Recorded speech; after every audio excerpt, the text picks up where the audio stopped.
Hello and welcome to Diminishing Returns.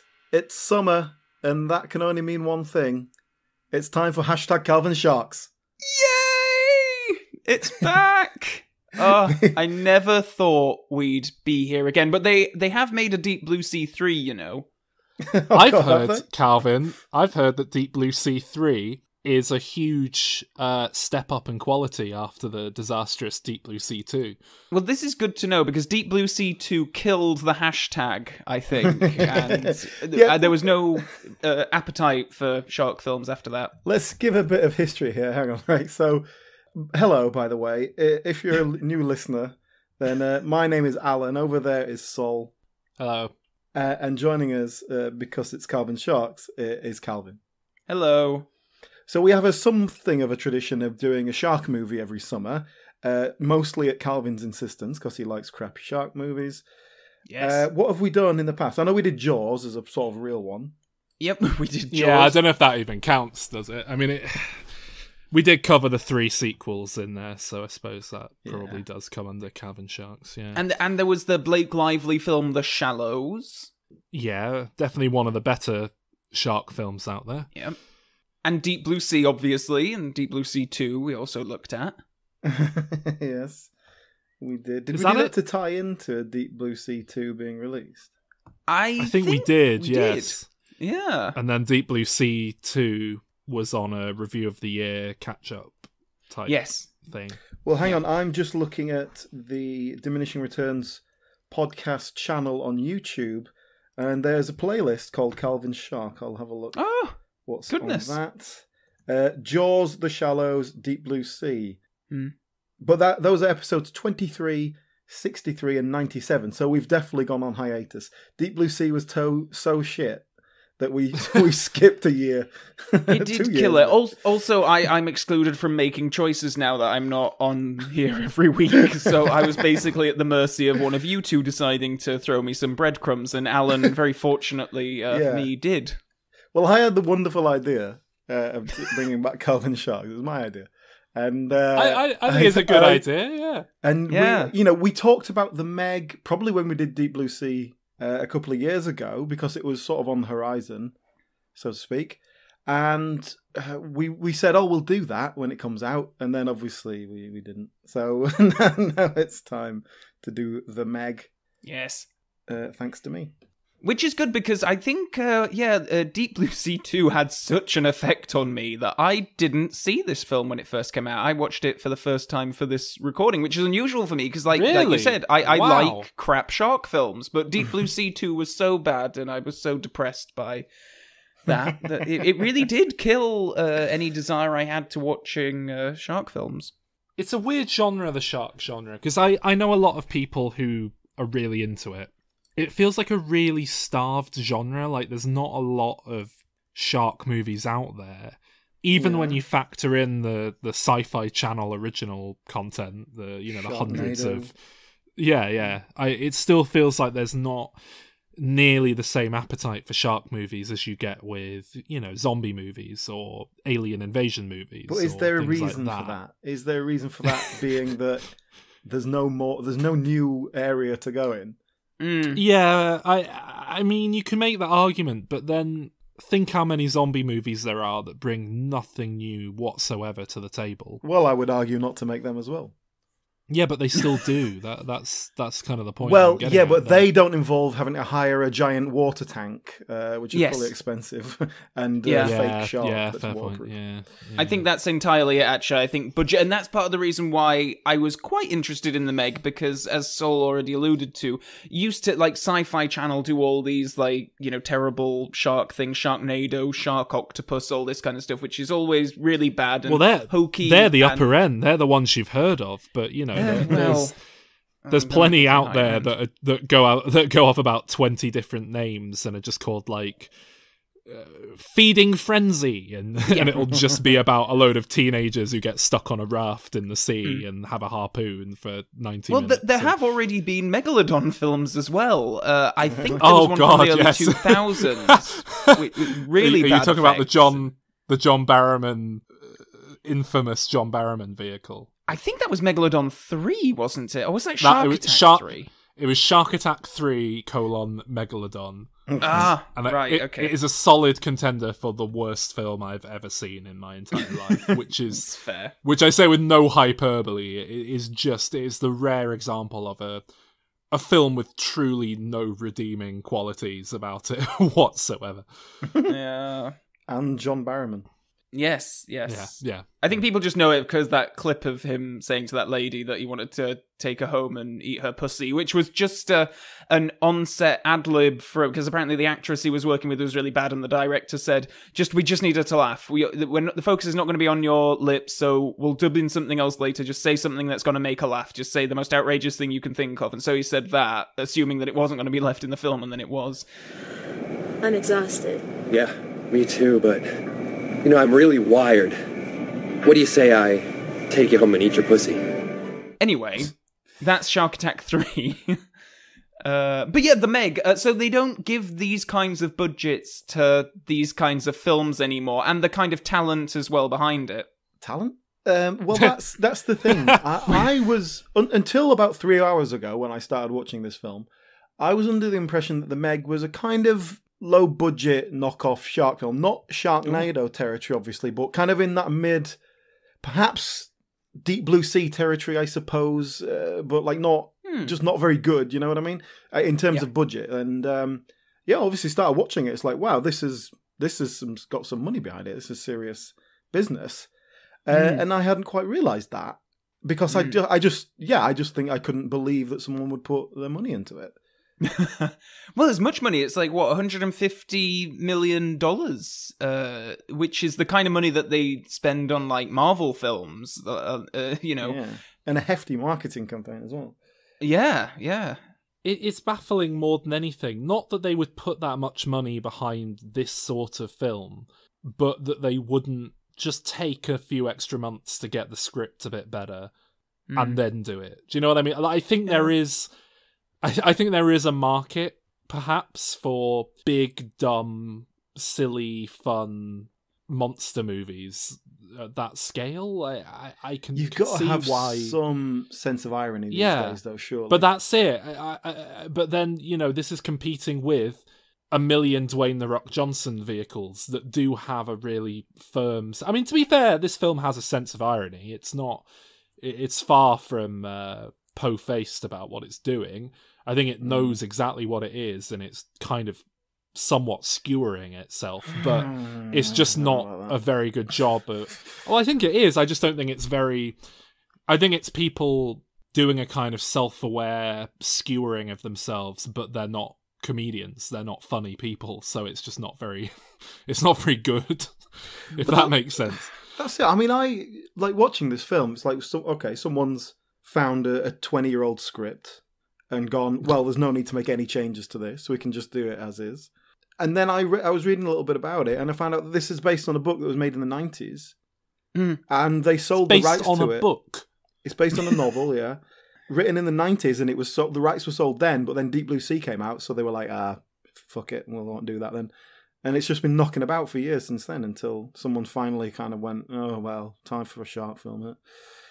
It feels like watching a 90s film. It's like it's weirdly old-fashioned, but then with all this kind of very flashy modern that's what I mean. It's too clean and digital looking. So like it feels very modern in a kind of cheap way, honestly. I don't think this film feels incredibly expensive when you watch it. But like when you look at the shark and the graphics they're using that and the set design is quite cool. But yeah, I know what you mean. It doesn't feel like a big budget film. But that's it. Like the set design, it's still a series of generic corridors for the most part, which some nice is cool your bits of glass and all your that, classic low budget film technique, isn't it? Like Cube, you build one room and then use it 20 different times as different rooms because they all look so similar. Like I don't know. I don't think this film really does feel as expensive as it is. But then I think that is partly just the nature of how do you make something on the water look expensive? Well, unless you're going to throw thousands of stuntmen into aeroplanes and big, water ski things and so on, like Waterworld, it's going to look kind of cheap. It's, there's obviously one end of the spectrum, which is this in terms of budget, but then the other end of the spectrum is Open Water, which is, an infamously low budget film made on a shoestring, by people who were essentially amateurs, and they got away with making a relatively compelling narrative because, yeah, when you're out of the ocean, the ocean is the great leveler, isn't it? It's just, you can go and film the sea on your phone and it'll look more or less the same as filming the sea on a high-end red camera. So obviously they can spend the money on having a big shark effect and a few explosions, but it feels like that is where your money's going, isn't it? It's on the shark, and yeah, generally, like they've had to design and build these little submarine things, all the all those little details like that. Yeah, someone's got to be paid for that. And then you got Jason Statham's salary. Yeah, as well as their accommodation and everything. They shot this near China. A lot of extras on that beach. Well, there's obviously Chinese money behind this. There's a Chinese production company in the front end, but also there's Chinese people in it, and so obviously it's not an American film. So we talking about that? You mean there's more than one Chinese person? Yeah. Yeah. Hollywood films, as standard, you get one Chinese actor now who's like usually come in. They'll shoot a load of extra scenes for the Chinese market. They'll be in like one or two that get released in Hollywood. Well, with this, I thought, you can obviously tell that it is being pitched towards, I think we'll see this more and more as China is such a big market. Hollywood films are going to be trying to appeal to that market. But there are quite a few, Chinese language dialogue scenes in this. And obviously they're subtitled in English for our versions, I suppose. But there was more of that than I expected there to be for this kind of film, where if this was pure Hollywood, they're going to say, now the audience don't want to read. Just get on with it and do it in English. But it's only ever 3 lines, though, and it's not like... There was more than I thought there would be for a film like this. Yeah. But yeah, there's obviously some Chinese money going on here. But is this silly to say, or does that go some way to explaining, if they're aiming at a Chinese market, that it feels 20 years out of date? is it just that it's... Well, I don't know. All the big Hollywood blockbusters are going after that Chinese demographic, and China loves its big action blockbusters. So your Transformers movies, for example, do well in China, and it's probably because language barrier doesn't really matter. Then yeah, exactly. The language barrier is minimal, and China has its own film industry making Chinese films, but they can't compete with the spectacle of Hollywood. So you turn to Hollywood when you want a big budget film, and I think it's similar what we have in the UK, for example. The UK makes a lot of good films and TV shows, but they're all obviously pitched at a much lower end of the budget that we get, because you have to make more human dramas and things, because we don't have the same money to throw around. I think there's a degree of that, certainly. So is this a case of, Chinese production company, look, we'll put up half the money, you've got to put 3 Chinese actors in it so we can sell it over here? Oh, definitely. Yeah, I mean, especially if they film it in China as well, if it's a co-production, they would have had quotas to fulfill. There would need to be X amount of Chinese crew and cast and all this kind of stuff. So, but why does that not reflect on the quality of the film? It just feels like a film that should have been made 20 years ago. Yeah. Why is that script?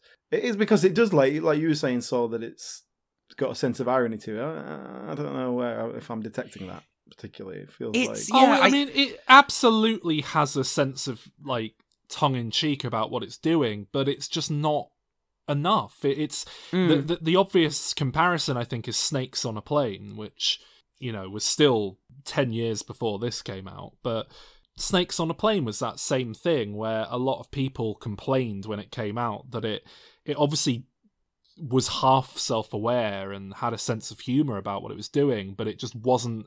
You make something this insane and stupid, it kind of has to be a full-on comedy, and this kind of halfway wishy-washy attitude isn't going to work. And I would argue that Snakes on a Plane had far more of a successful sense of humour than this film does, because the few little gags in it are at least vaguely funny, whereas I think here they're all quite weak. Can you give me an example?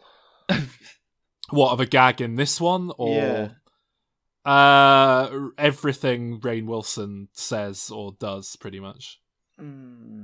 All right. Woman walks in on Jason Statham. Oi, I'm getting my clothes on. I'm naked. And then he stands there for a beat in his towel, just grinning. Little girl comes in later on. My mummy likes you. This is the worst day of my life. That's a good impression. Yeah, it's a good impression. I don't know who of, though. It's not Jason Statham. An Australian Jason Statham. Yeah, I don't like. There's obviously a couple of moments where it's like that's supposed to be. But that's funny. What I mean. It's a sense of humor, but it's not good. It's weak. It's not funny. But that's like, it. It's trying to be. Over it's the years, trying to... Jason Statham has kind of developed this kind of self-knowing, ironic thing, which he's obviously not aware of, but other people write in for him. And he takes. You always say this, and I completely disagree. I think Jason Statham is completely self-aware. I think he knows exactly what he's doing. I think he's a very funny man, to be honest, is the impression I get. Once again, I think it was in a Diminisode we had this discussion, actually. I think it might have been about Hobbs and Shaw. Yeah. But I pointed you to the film Spy, which I'm going to guess Calvin has probably seen, because it's kind of James Bond. But Jason Statham is in that film, and he is in full-on Seth Rogen, Will Ferrell improv comedy territory, and he completely holds his own. He's probably the funniest thing in that film, and it's not that they're like giving him funny lines well written. He's clearly improvising with them. If it's on the page of the script and we've all approved it, then that's what he's going to say. However, when I get to set in the morning, I'm also thinking, well, what if we said it like this? Or let me say this and we could try it like this, and just I'm always looking for new ways, because you never know, that's where the magic could come in. He hated that. Much like your favourite, Dwayne "The Rock" Johnson, is his rival.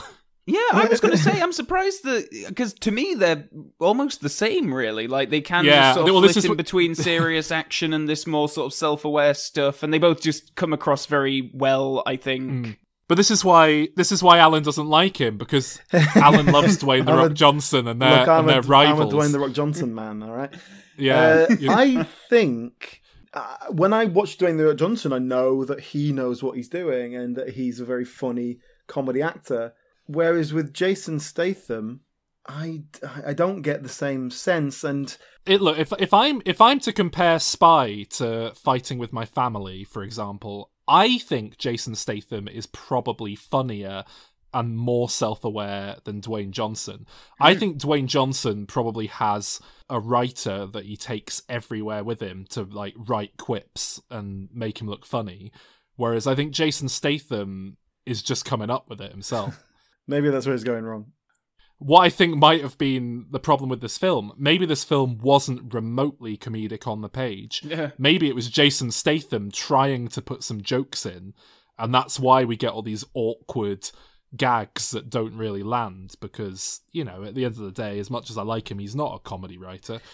Well, that's it. I think perhaps one of my main problems with The Meg is just that this central character is not particularly likable or charming, because it's Jason Statham.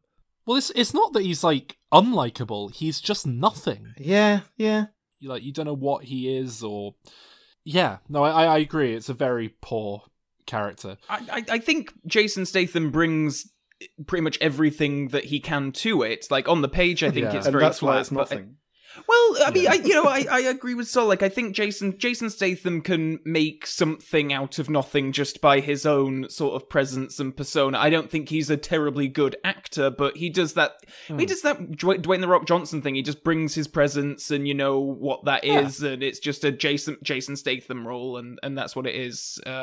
They tried to give the character some stuff. It's like he has this romance with the Chinese lady, but then his ex-wife is also a part of this crew. They don't really do anything with it. Yeah, but that they comes try to to do nothing at all. something. That is, I believe that's just a hangover from the book where his ex-wife is part of it, but they changed her to make her nice, and they just obviously it was just a loose end. Because whole like he comes and rescues his ex-wife, and then it's like totally meaningless. I must admit I quite liked the relationship between those two because it was just a kind of little moment, mutual respect. I've proven myself here. Oh, I like you. There's a little laugh here. I'm getting on well with the kid. That's going down well.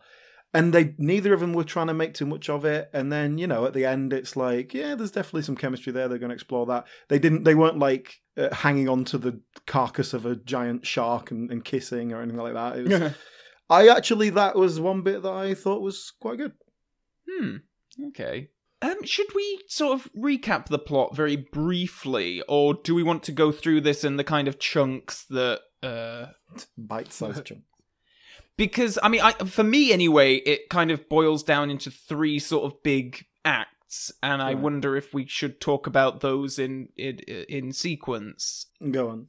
Well, because the first sequence is all, it's all kind of set up. We understand that this typical billionaire businessman played by Rainn Wilson, entrepreneur, he's obviously a Mark Zuckerberg. Very odd. Very odd realization of a character there. It feels like it's gone through about 5 different concepts from 5 different people who didn't see eye to eye. And I was so because he's just that same stock. Well, he ends up being that same stock rich arsehole character. And there were times when I was like, oh god, they're going down that route, and then he'd do something, and I'd be like, oh, they're not doing that. I'm immediately more interested. But anyway, he has a research facility, and they're going down to the Mariana Trench or Mariana's something? Trench, Yes. To do some science or something. And Jason Statham's ex-wife gets stuck down there, so they bring him in to go down and rescue her. And it forms about like the first 40 minutes of the film. Yeah, it's trying to convince him to come back and getting the man back for one last job. It's that whole thing. Well, that's it. But they don't. They do that for about 40-second scene, and then he's like, "All right, I'll come back." I know what you mean. Actually, that scene where he's like, "Oh, look, you're going to say this. I'm going to say no." And that definitely felt like it was supposed to be funny and like, okay, we're leaning on Jason Statham's sort of personality here. I know what you mean there. Actually, that scene is a good example of that. Again, not to say it worked, but I see what you're saying. But the science they're doing specifically is, in reality, the Mariana Trench is the deepest known part of the Earth, isn't it? Not just the sea and all the oceans and everything. And the science they're doing is that they believe that it goes even deeper than we realised, and what we thought was the bottom is just a layer of gas, and if they keep going... James Cameron lied to us. Yeah, and obviously there's already God knows what living at the very bottom of the ocean. We have no idea what's down there. Well, to an extent, it is just this completely alien world. But I suppose it wouldn't make any sense that there would suddenly be a giant shark attacking people unless they came up with a convoluted way that it was kind of trapped and unable to get out, which is what this gas is. They somehow punch a hole in the gas. I must admit, I didn't quite take in what the hell they were talking about. I was just sort of like, okay, I'm going to need to hand wave this and let it go. I think it's an unexplored territory. I get it. I think the idea is that it's a layer of gas. It's not just like the sea is too thick to see any deeper after a point or anything. So I think it's just the idea that no animal would ever swim into gas. Or maybe it's meant to be literally like a pocket, like an air bubble of gas that the shark physically can't swim through. Fuck knows No, how it's there's definitely basically something regarding, the water is extremely cold down there because no sunlight gets down there. But underneath this kind of gas layer, there's hot air vents venting, not hot air, but hot vents venting from, the liquid volcanic hot magma under the earth. Yeah, and that is creating heat. And so these kind of warm-blooded animals can live down there. Something along those lines. And so they can't come up because it's too cold for them. A nice amount of lip service for like a concept that is otherwise absolutely fucking nonsense. Like there are thermal vents at the bottom of the ocean where things live that wouldn't otherwise be able to live there. It's like there's some kind of science behind it. The whole lair thing was a bit weird, but yeah. Yeah, it's just weird that they try and justify this concept at all when it is so on the surface of it just absolute twaddle. Like it's like you just. If a deep sea animal came up to the surface, like the difference in pressure alone would probably kill it. Like all these sorts of things, and just how like giant animals need a certain amount of calories to operate, and all this sort of thing. Like it doesn't make any scientific sense whatsoever, and that's fine. Like, I'm not going to a film about a giant shark expecting anything resembling reality, but then it's weird that they spend, a lot of time trying to explain what they're doing when it is just such nonsense. I appreciate that they did this instead of just like, oh, we found it in a block of ice and now it's escaped, which is your sort of classic way of doing this. They probably did that in those shark attack films. I like that they tried something a bit different here, that it was just constantly existing there, or both of them rather were constantly existing under there.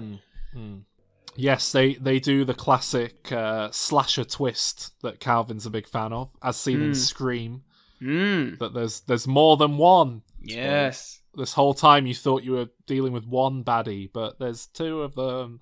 Yeah. Or it turns out it was his mother all along. Yeah. But this whole, the first 45 minutes were probably my favourite chunk of the film. All this stuff that people are going down to rescue. It's Jason Statham and Lai Bingbing, I believe is the Chinese actress we referred to earlier on. She also gets in a ship and goes down to do some rescuing and stuff. And I actually quite like all of this. It's obviously very dark down there and the lights are coming on and off and you can only see certain things. And I quite liked that. They could have made more of this whole scene, and I think they could have really set the tone with this. And well, I guess they did, but I just wish they'd done it better. Because, they go down there and they barely do anything at all before they get attacked. And then it's like, oh, we need the best diver ever to save these guys. And like, what does he do? He goes down in a submersible, goes down there, opens the door, lets them in, goes back up. Like, why did they need him for that? I guess. Well, yeah, but particularly when Li Bingbing could go down in her submarine. She does it first. She just gets attacked by a giant squid. Yeah, which presumably he would have done if he'd have gone down there. But also, in these really flimsy-looking submarines, as opposed to like the high-pressure withstanding things they went down in, the others went down in. They do look a bit Stingray, don't they? Like Jerry Anderson kind of... stuff. But then there's this really, really strange bit where he's rescuing his ex-wife and her, the two other people who are in there with her, and one of the guys inexplicably decides to sacrifice himself. Yeah. Despite this being the most sort of... He's essentially sort of sacrificing himself to like lure the shark away from their machine, but they're connected. Like there's pressurization, the water coming in and out, of these, and they just do it almost like he just pulls the lid shut and then ejects it, and that's it. But it's very, very silly. But that's it, and that is a very good example of just how the basic structure of this film could work if you just write it a bit better. Just make it a bit better. It's not. It's like it doesn't even have to be that good. Just a bit better. Yeah. And like, but that whole thing, just that whole scene, bit more dynamic. Something where Jason Statham's character actually does something where you feel like, all right, not many people could have done that. Or even I know there's an element of kind of bravery there, like he's the one who's prepared to go and do it. But so did Li Bingbing. She also went down. Yeah. I mean, you know, Jason Statham is an ex-professional diver, right? He dove. He dived. He doved. He dived professionally for England in the Commonwealth Games one year. Anyway, I don't know. It feels like, I guess we see him swim a bit, but I mean, I guess we definitely see him dive off the end of the boat when he's going to rescue someone. Yeah. But yeah, what do you want him to set up a 10-meter platform so he could do like a double somersault back pike or whatever? I want him to set up a trap to save the day that involves him diving off a huge platform directly into the Meg's mouth with a bomb. Well, I mean, but that's not why they hired him. They hired him because he can go to the deepest known place on Earth. Also, when Jason Statham was a diver, he was 25 years old, not 53. Not quite. Have you seen that video online of Jason Statham kicking a bottle cap off a bottle? No, I don't think they should put that in. They should have put that in the film. It's really impressive. It's like in slow motion, and he does a karate kick. I've seen people do that. I've not ever seen Jason. Yeah, it was like him and some other stunt guy were having some like challenge back and forth, and they were kicking bottle tops off of bottles and things. But they should have done that when he's having a chat with his ex-wife. He should have been like, "Have a beer," and then just like kick the lid off it. And she goes, "This is why I divorced you." Just anything to keep the film from being boring. You know, that would have been like 5 seconds where it was interesting, and you'd go, "Oh, I don't know why they did that, but I'm not bored anymore." Well, the film does take a sort of a turn here. It does change gear as he rescues his ex-wife and brings her back up, and then because they create a sort of a gateway or something through the gas, then two Megalodon come out. Yeah. And then there's a load of bickering on the oil rig. And then we get the scene which was used in all the trailers, which I still think is quite great, of the little girl going through these glass sort of tube corridors under the water, and you just see the Meg sort of like come into view, and then it bites the thing. I think that whole thing is really well done.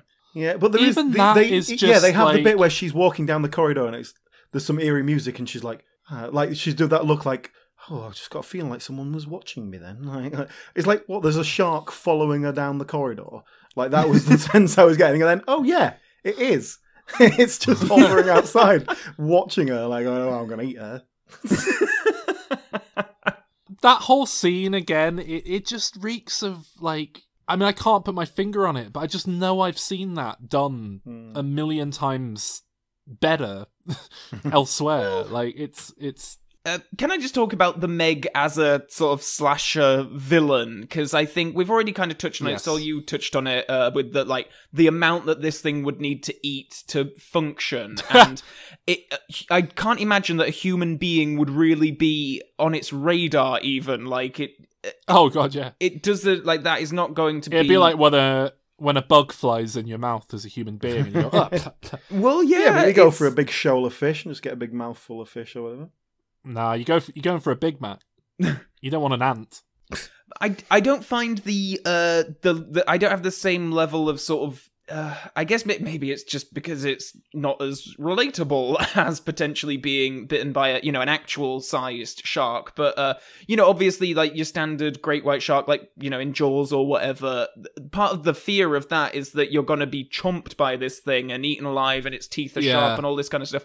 A Meg is gonna eat you whole, and you're gonna drown in its belly, I guess. Well, you're not going to drown. You're probably going to suffocate, to be honest, before you start to be dissolved by the stomach acid. But I mean, that it's arguably a much more horrible way to die. But I know what you mean. It's far less visceral and immediately scary. There's something incredibly instinctively scary about being ripped to pieces by something's mouth. Well, I'm just looking at the Wikipedia page for the novel. And this is the ending. Jonas, that's the Jason Statham character, Jonas pilots a submersible down the throat of the Megalodon into her stomach, where he uses the hydrogen supply from his sub to ignite the whale blubber inside the shark's stomach, burning it from the inside out. Huh. That's the ending of the book. Interesting. So this prompts what I would say the second act, really, which is the gang, as they are, decide that they're going to go out and kill it themselves, this big megalodon, rather than alerting any kind of government proceedings. I never quite grasped why they really felt they needed to kill it. Well, What else are they going to do?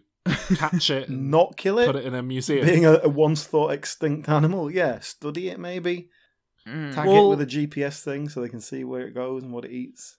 I think the idea is that it is far too big and crazy a thing to be tamed and like put in captivity. I'm not saying they should put it in captivity. I think that would be cruel also. So to leave it running around wild, you know, they as human beings have potentially just completely fucked the ecosystem of the ocean up by introducing this gigantic thing that is gonna... Humans would never do that. But you know, like, you can make the argument of just leave nature be, but then on the other hand, well, the Meg shouldn't be there. They fucked it. Rabbits It'd be like Australia. It's like when that guy when they introduced the grey squirrel, and you know, it'd be like if Jason Statham accidentally introduced the grey squirrel to the UK, but then spent 90 minutes hunting down 2 grey squirrels and killing them before they could like kill all the red squirrels. Okay, I'm interested. Keep talking.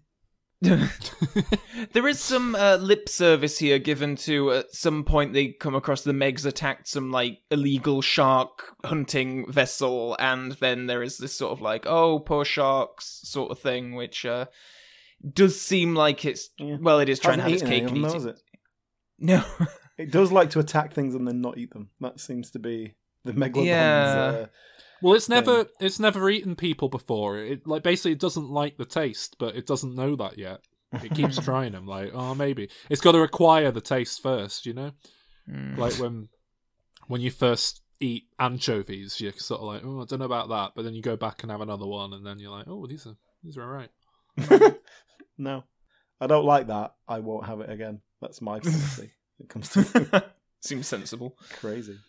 Yeah, but that's why you don't like anything that isn't cheese covered in barbecue sauce.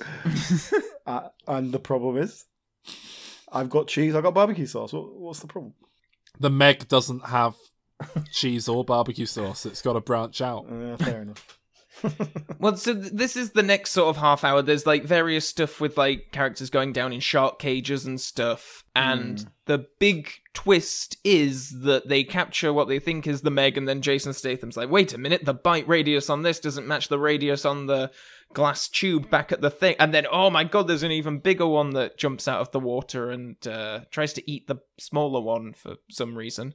You know what never happens in this film? And I think it's like a really...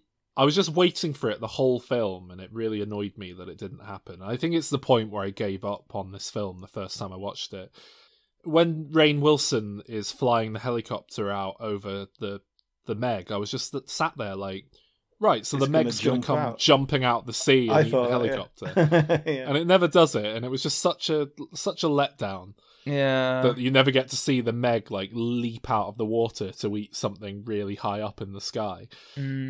You do get a scene where 2 helicopters crash into each other solely for the purpose of getting a bit of action in there, because nothing's happened for 5 minutes. Yeah.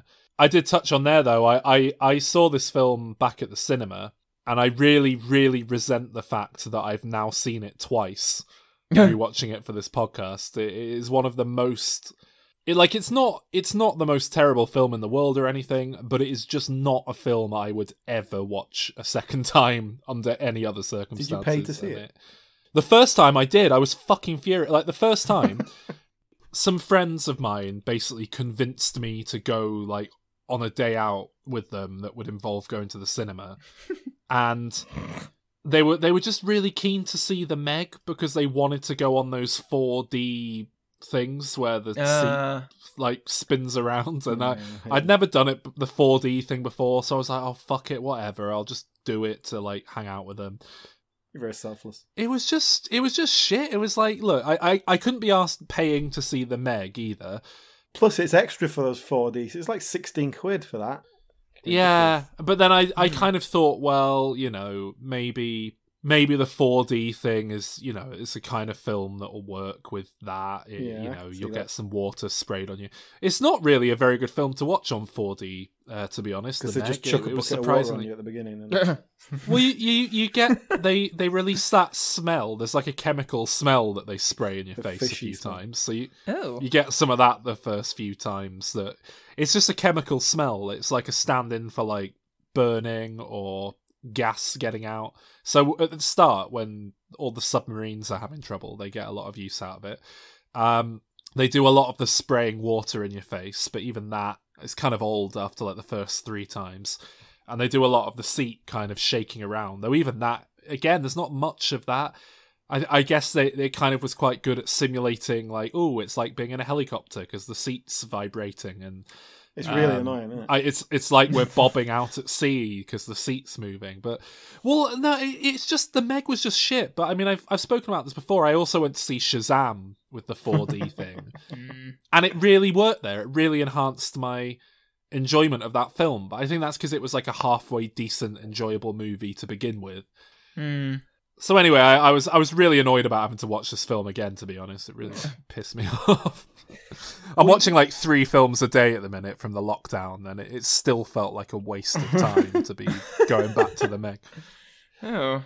We haven't really mentioned another element that just doesn't go anywhere particularly, is the very opening scene where we see Jason Statham sort of messing about with some seamen, and then his crew, he has to leave his crew behind because something giant attacks them. Yes.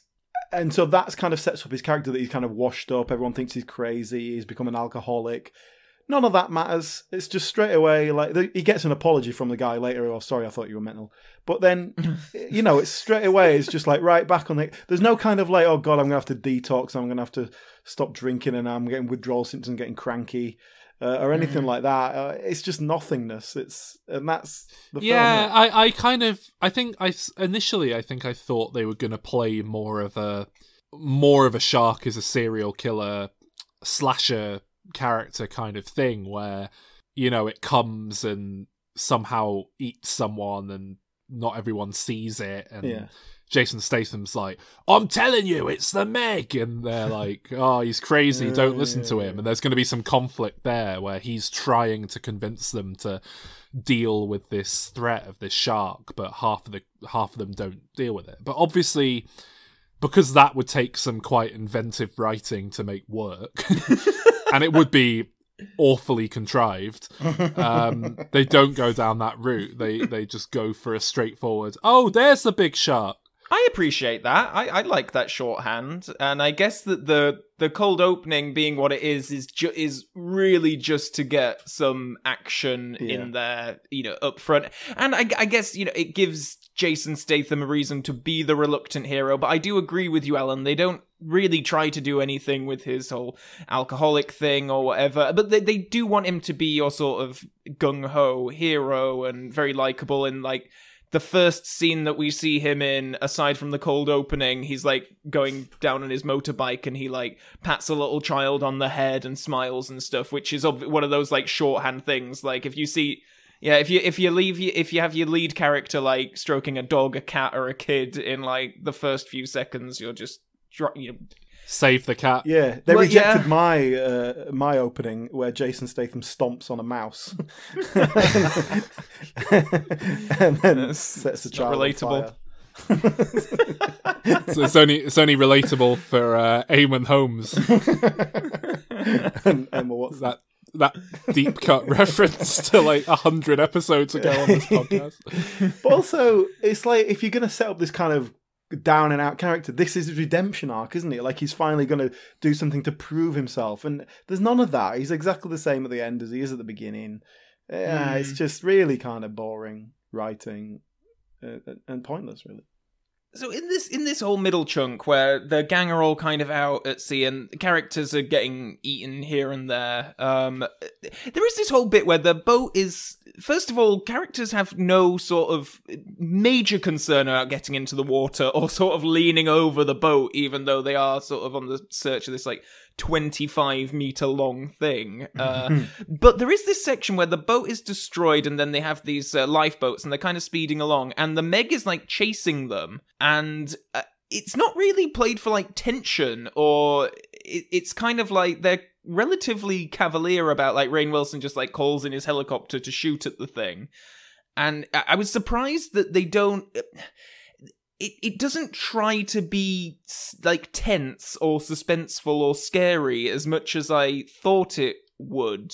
And I guess that surprised me. I don't know if that's a rating thing. We haven't really touched on this yet, but this was designed to be a PG-13 film, so there isn't that much blood or violence or anything like that. And I do wonder if that was a part of the consideration. Like, it can't be too intense. The characters have to be somewhat, I don't know, ambivalent or cavalier about the whole thing. Well, even with regards to like shark gore, there's not a lot on show. You know, they try and get... Here's another example of a joke in this film for you, Alan. Right. They try and get a laugh when they kill the Meg by dropping a bomb on it from the helicopter. With Rainn Wilson being like, "Are you sure it's dead? Are you sure it's dead?" And then they cut to the helicopter pilot who's just covered in like, chum, I guess, like splattered shark. Yeah. And he goes, "Yeah, I'm pretty sure there's pieces of it that was everywhere." Definitely a gag, yeah. But you don't see it happen, is my point. You don't see the shark like blow up into pieces. You just kind of see the aftermath of it, which also feels like a pretty tame, sanitized way of dealing with it, you know? Yeah. Was it supposed to be a gag when they kill it and then they go down into the water and it's like, oh, hang on, this is a whale. Hang on, it's teeth. Like, was that supposed to be a joke? Well, because it was just like it's not a joke so much. Thing. No, it's the same thing as, oh, there's two of them. It's just like, what, you thought you'd done it? No, here it is. You haven't killed it yet after all. It's that up and down. Imagine how surprised I was as an audience member. Yeah. That whole bit with Rainn Wilson I didn't like either, just because I thought like, oh wow, we're gonna have that rare thing and have the rich guy who's running the thing not be a complete arsehole, and then he just is. And he's going off to kill it because he doesn't want the insurance claims or whatever. But even that, it's played like, oh, what a dick, he deserves to die, and it's not that bad. Like, in the grand scheme of things, he's trying to take care of the problem himself in a way that isn't completely negligent. Right. It's not completely negligent, at least not any more than unleashing the thing in the first place. Like, I don't know, it never quite worked for me, that, because it is such a blatant attempt at the trope of the dickhead businessman that we all hate. And then even that, it isn't really hitting the mark on. Yeah, maybe. Which is such an easy thing to do. The idea that they've styled him on, which is like this Elon Musk type character, relatively young, technology probably, made his money, as opposed to like real billionaires who were like old men. Elon Musk, for whatever he's doing, he is driven by that wonder of kind of like, oh, well, I want to go to Mars. That's going to be fucking amazing, isn't it? You know what I mean? It's like he is driven by awe, and he's got the money to just throw at it, so he doesn't care. Whereas I think if you care about money, that's a different character, and if you're going to go with that, then commit to it. You know what I mean? Like, have him being the one who's excited about it, and he's like, he wants to do something, and then, just make interesting characters instead of really boring crap stock characters.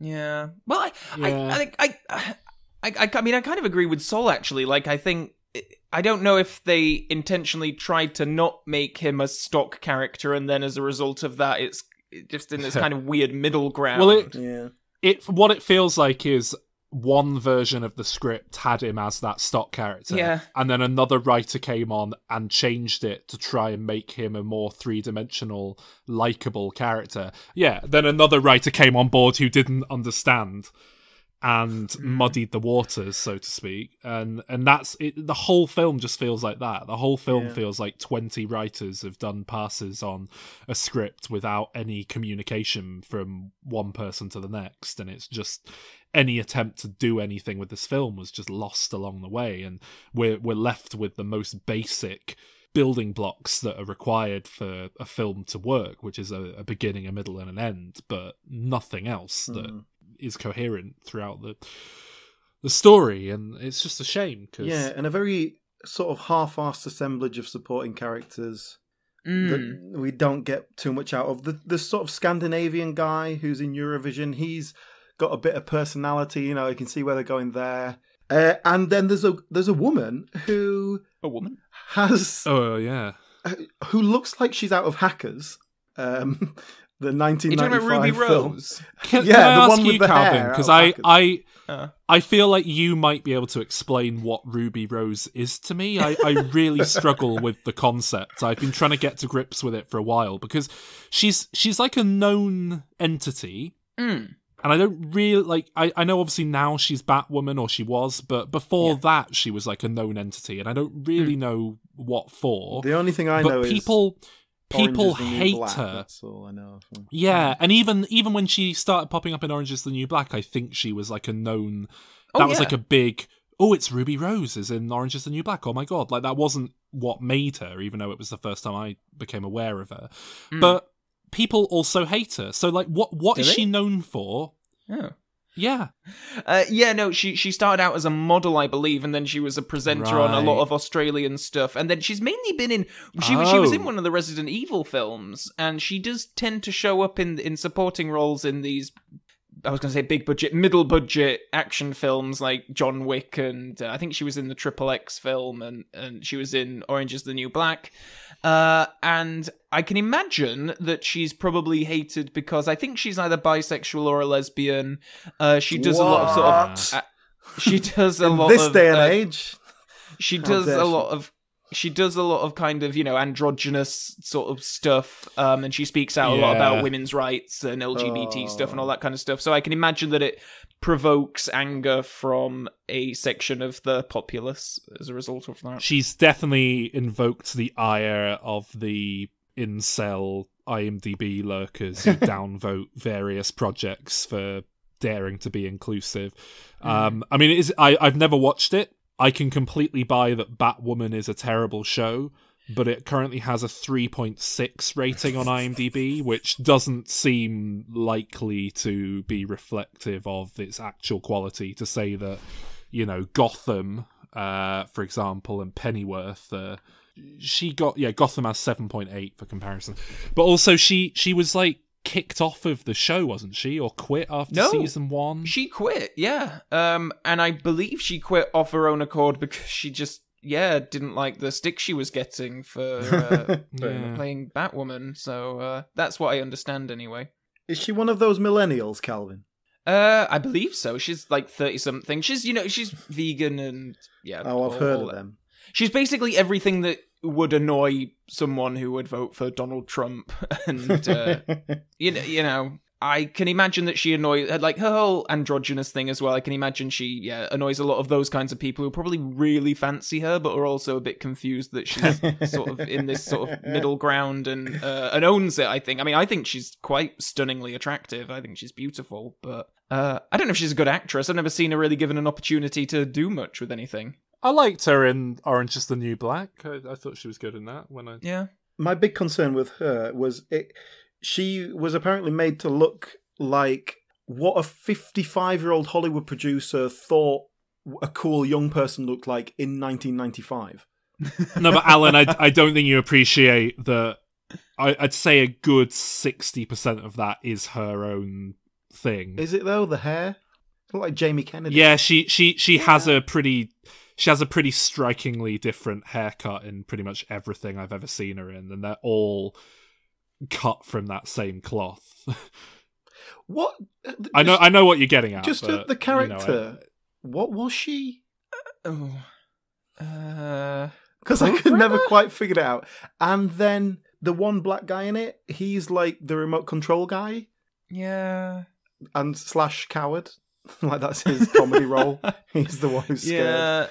Yeah. It's weird in these kinds of films where you have people like that who just... There's another guy as well, like a British guy, who's also one of these, like... They don't die, I don't think, any of them. I think they all still survive, but they don't really do much. It's strange. Yeah, if you're there for the body count, then... Yeah. But then again, that speaks to this film going through 20 drafts and having things put in and then not addressed later on. And I keep saying this, I have no idea if that's what actually happened. For all I know, this film had one writer. This film's been in development hell for 20 odd years, so yeah. I think that's Has it, or is it just based on a book from the 90s? No, they wanted to make it then, and Deep Blue Sea came out, and it's just been knocking about for 20 years. Yeah. Cool. Speaking of body count, let's talk about the third act. How many Gillens? Well, this is what we're building up to. Like, there's this whole bit after Rainn Wilson dies. They're all kind of like, all right, we need to actually alert a government now, and so they do that. But then it's like, oh, where's the Meg heading? Oh my god, it's heading to one of the most tourist beach areas in all of China, sort of thing. Yeah, there was at least 150 people on that beach, Calvin. It was very busy. What are you joking? No, there's like so many more people. It's like hundreds of people. It's and they all have an identical rubber ring. Yes. Oh no, there's pink and blue and yellow. There are different colours. And we're kind of following. It's a little bit like Jaws, like the boy in Jaws, except there's this chubby Chinese boy who's like going up to his mum and be like, "I'm going out in the water." And obviously, knowing how Jaws goes, I'm kind of like, are they going to do something quite daring and kill this child? But kill the fat kid. There's all this weird stuff where, like, seeing, like, some boys on one raft, like, wolf whistling at some girls on another, meanwhile the Meg is just kind of lurking underneath, and you're kind of, bigging up to this, what you think is going to be a huge massacre, but again, just because of the rating, I guess, there's no sort of good killings, as it were. If the Meg does eat any people, it's all sort of covered in water and spray and all this kind of stuff, so you never actually see him eating anything or her eating anything. Not even a dog. No, not even the dog. Even the fucking dog lives. No, now the dog was funny. Yeah, that was the funny bit. What I couldn't believe they actually did. Are you I can't tell if that's sincere or not. No, it actually, it did make me laugh, but it was more like, I can't believe they did that. They have the dog swimming along, it sees the shark, and then goes and turns around. I was like, oh my god. I appreciate that they did that, actually. I like the way that the dog, for no reason whatsoever, jumps off the boat and then tries to swim away as fast and as far as it can until it sees the shark. That's what I like. It's but it isn't. It's like an escape. It the way it is shot and filmed, it plays as if that dog is desperate to get away from that woman. Yeah, because she's a bit of a cow, isn't she? She's horrible. Like, she's like talking to her husband, like, "Oh, you've ruined my big day," and all this kind of stuff. Oh yeah, because all of the bridesmaids and stuff are like in the water, aren't they? And she's like, "Oh no, what are you doing, Bastards, you horrible having people?" A good time. Yeah, exactly. But I just can't believe that the dog lived, because it shows up again. It was obvious the dog was going to come back. It's not the kind of film. No, the dog died in Jaws. I thought they were... Yes. I thought this is where you were having all of the dog dies in Jaws. That dog didn't have a little bow in its hair, did it? This is not a film that is comparable to Jaws in terms of quality. I know. It's just not that kind of... I thought they were setting up these references to actually do something with it, and they didn't. And the whole, like, carnage thing is over, like, so quickly. It's barely anything. Well, I mean, this kind of brings us to our climax, really, is after the disappointing beach scene, which gets such a big build-up for really nothing. Then they attract the Meg over to a new boat that Jason Statham and the gang are all in. And then he's in one of his Jerry Anderson mobiles, having some speeding around with the shark. And then he sort of cuts the shark open, which attracts other sharks in to eat the Meg. Which I actually quite liked as a solution for, after Jaws and Deep Blue Sea and all these things about every shark is either blown up or electrocuted or all that kind of stuff. I like it when a shark film can climax with a different way of disposing of the shark. Would it have been better, though, if he'd gone out just, like, in his trunks, punched it in the nose, and then it sort of scarpered off, scared. Yeah. And he's beating it yeah. with his Stathamness. Probably. I mean, he does get out in the water. He is in the water with the thing. I think it would have been better if he'd attracted all the other sharks, and then it was like, oh no, now we've given the Meg an army to command. And all the sharks started working together. Yeah. Because on one of the posters for the Meg, it looks like the Meg can shoot out smaller sharks out of its mouth. That's the imagery that they've gone with. There's like a big shark like with its mouth open and then a smaller shark flying towards someone. You know, I think that would be a much better film. Yeah. That's my idea for a sequel, actually. They should call it Meg 2 Mini Meg. And it's about a really small Meg that is actually like so small it can go through like water pipes and come out of your tap and go like you can have scenes where people are on the toilet and it bites them up the arse, bites their arse off, and they're like ah, and it's threatening because it's like it's really smart and vicious and you can't kill it. It's really tough. Smokes cigars. Yeah. Mini Megs, several mini Megs all at once. Maybe the Meg shoots mini Megs out. The Meg shoots a mini Meg out of its mouth, and then the mini Meg is like a normal shark size. But then the mini Meg can shoot mini Megs out of its mouth. I want some mini eggs now. It is a shit title, isn't it? The Meg.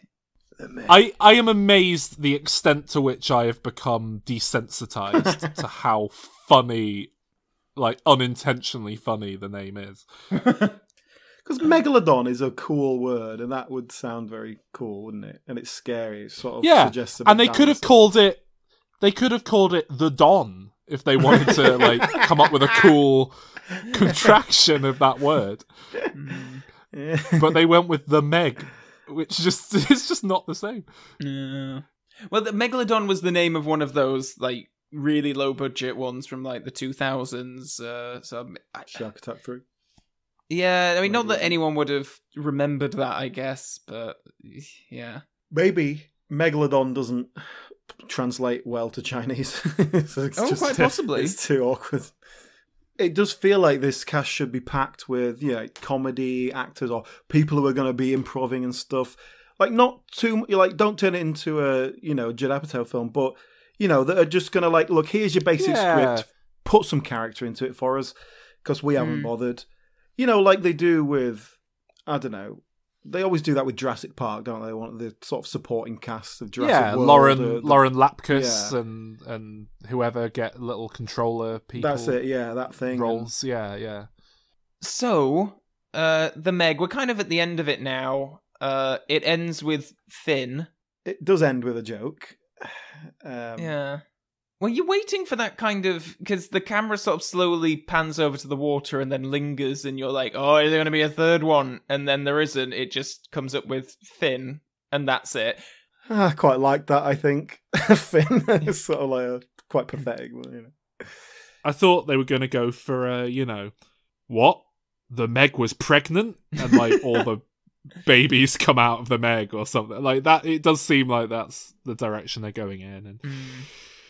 I guess it was quite nice that, like, I'm so used to these kinds of things ending with, like, we're going to make 12 more if you like this one. And I guess it's nice that it wasn't, like, setting itself up for a sequel or anything. It was just like, oh, yeah, it's just finished and that's it. Well, there is a Meg 2 in development, I believe. Oh, really? My read on the situation is perhaps it was in development before the film came and went, and maybe now it's a lot less likely to actually ever happen. But well, I did want to ask, how well did the film do? It did much better than it. I was reading up on the box office sort of predictions for it. It was sort of like projected to... Right, actually, let me have a look. Right, yeah, it was originally projected to gross 20 to 22 million in its opening weekend. That's not good, is it? Well, it went on to debut to $45 million, nice. Topping the box office and marking the best solo opening of Statham's career. Really? Yeah, well, solo, so not a Fast so and he's the Furious. lead, right? Yeah. So it's not when he's sharing with Dwayne "The Rock" Johnson. No, but I remember that. I think that's fairly indicative of like, because I remember all the way up until this thing was being released, I was sort of like, well, this is obviously not gonna make that money back, and it did. It made $530 million against roughly $150 million budget, nice. So it made money. So I'm not surprised that there's a sequel in development, or that there was anyway. Apparently, they announced that they were writing it in March 2019.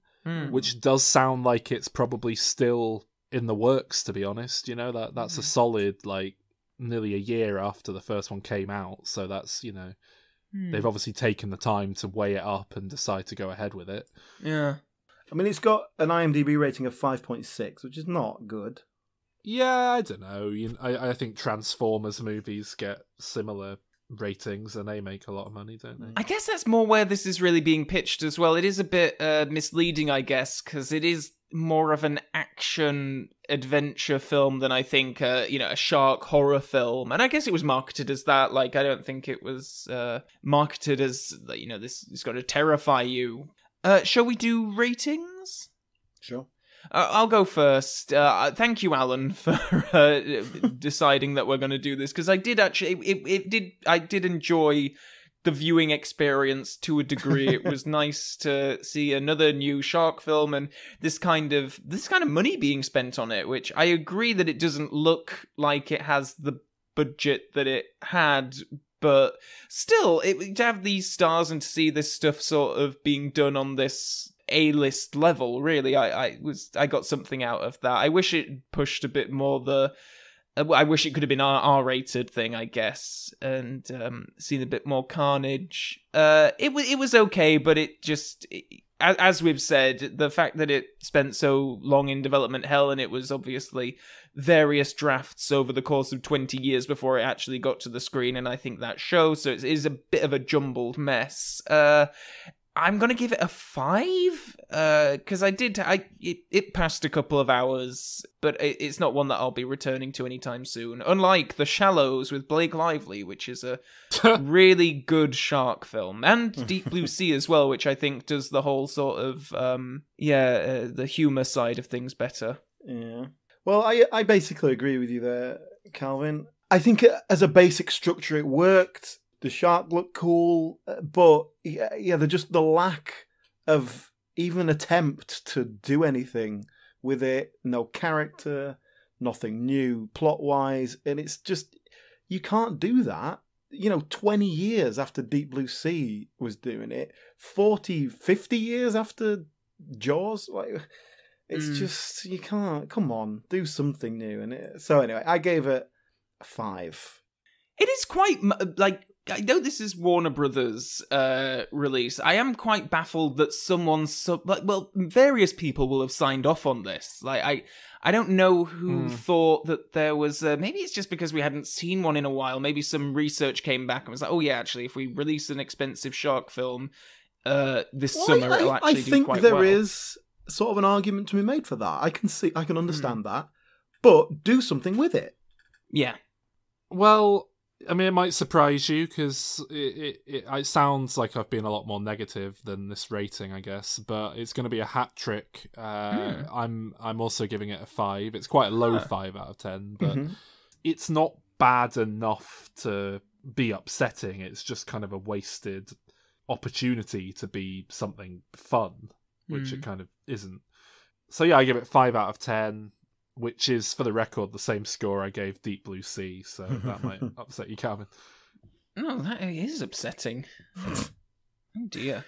Just a quick thought here that I forgot to mention. The director, John Turteltaub, I was expecting to look up the director and it was like some sort of relatively young up-and-comer who's like, really into the visuals and like... Oh, right. Can I tell you, like, my guess, I don't know what he's done, I don't know what his career is, but my guess is that he's known for directing, like, live-action cartoon movies, like The Smurfs, Garfield. I mean, you're not a million miles off, but I was surprised at kind of how old he was, I suppose, and obviously that's not, like, you can still direct when you're older, but he would have been, 55 And I don't know, this had a feel of a kind of like someone who was gonna get stuck in with the action and like, oh yeah, cool, I can do the graphics with this. Yeah, someone who's gonna really in tune with CGI and stuff like that, and maybe come through graphics and stuff like that. But no, he's he's pretty old school director. He did Cool Runnings. I think that's kind of probably his most famous. Oh wow! But he also did National Treasure and those films with Nicolas Cage. Oh, so he's been working. Yeah, Both National Treasure films and The Sorcerer's Apprentice. So it's not like he's a top director or anything, but I don't know. I was just expecting someone kind of up and coming rather than well established, I suppose. So. I don't know why you pick him for this. I guess he's just safe hands. He's gonna deliver something. And this film has probably passed through about 8 directors in the last few years. Yeah. Oh, that's true. It was his first job in like 5 years. Looking at his filmography, so he kept calling. So, will we be seeing Calvin Sharks next summer? Well, what other Calvin Sharks films are there, Calvin? Can you throw any out there that might be worth us doing down the line? I know there's that Bait film where the sharks are in a supermarket. I've seen that, but that's one that might be worth. I would quite like to revisit that. Actually, I watched it a while ago. It's quite nice. Oh, what about that? What about those two about the girls who go in the cage and then the 47 cage... meters down? Yeah. I wouldn't mind that actually. I've not actually seen those, so the first one's about as good as this genre tends to be. The second one's abysmal. There's The Reef, which I haven't seen, which it keeps popping up on my various social medias and the like. That's one I haven't seen, yeah. Yeah. Open Water as well is one of the famous ones. I wouldn't mind revisiting that because I saw that at the cinema and I believe I lied about my age to get in. Yeah. Yes, I think it was... Yeah, I'm just looking up now. It was 2003 and me and my friend Christian went to see it and we both had to lie about our age, thinking we were going to see this like really scary but fun shark film, and it was not that. Otherwise, Deep Blue Sea 3, I don't want to go down the route of, Sharktopus and Shark in Venice and Shark Exorcist and all that sort of stuff. No, you want to keep it classy. Yeah, exactly, Alan.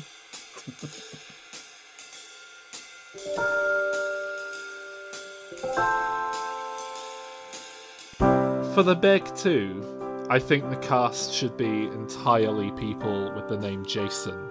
Jason Statham obviously comes back.